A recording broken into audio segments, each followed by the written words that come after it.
Hello and welcome to the cryptocurrency news channel. This is a recap of the early stream, and we're going to talk about several things. But let me remind you first that if you want to join me on the stream, it is on the Good Free Photos channel. That is my backup channel to stream about both crypto and camera stuff. That's going to be in the description and in the comments.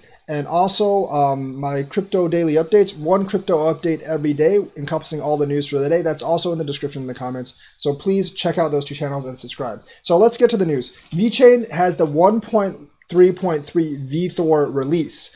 And what that release actually does is it improves the efficiency of Vechain. It gets rid of a couple of the bugs of block producers, and it actually makes accessing data a lot easier. Now, for us investors, that probably doesn't mean all that much, but it is significant for Vechain's growth that they make it more efficient and they make block producing better. So it's actually more exciting for like people who are actually developing on Vechain. They probably experience a couple of those drawbacks and bugs, especially like if you're trying to access data, and making data accessibility much more efficient obviously pushes Vechain forward. It's really good that Vechain's still doing development during this time, which means they're getting ready for things to come after the economy opens back up. The face mask thing with Vechain was really cool, and the development news during this time is very encouraging. That they're still releasing new stuff through this time. They haven't lost any of their enterprise partners. They're forging on ahead. Shanghai Gas has reaffirmed their partnership with Vechain, and they're forging on ahead with real items and other things. So cool for Vechain.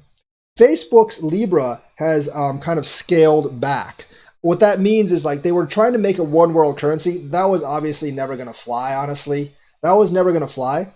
So instead of making a one world currency, they're actually trying to make several stable coins representing different currencies in each country.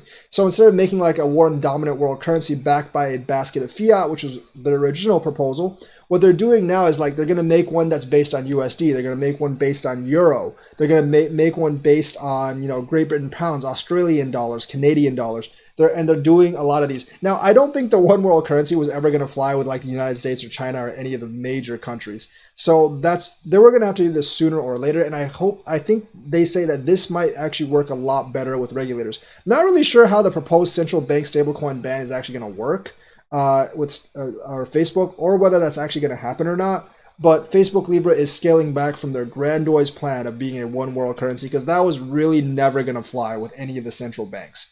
The third thing is Ethereum value transfer has surpassed Bitcoin's recently. So the amount of dollar value being transferred on Ethereum has surpassed Bitcoin, and it's mainly because of stablecoins and DeFi. So like stuff like USDT, definitely, USDC, MakerDAO, DAI. Those are actually the majority of Ethereum transfers, not ETH itself. And the amount of dollar value of Ethereum transfers has actually surpassed Bitcoin. Very good news for DeFi, very good news for Ethereum. Obviously, the stablecoin ban is still hanging overhead.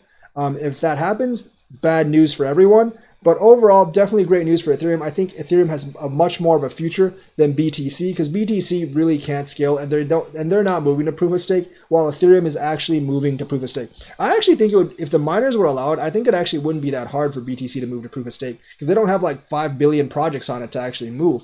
But BTC miners, that would cut into their profits, that would actually destroy their profits. So I don't think they'll ever really do that. And I do think Ethereum has a better future than Bitcoin. So that is the news for today. Let me know what you think. Like and subscribe and hit that bell notifications button. Thank you and have a nice day.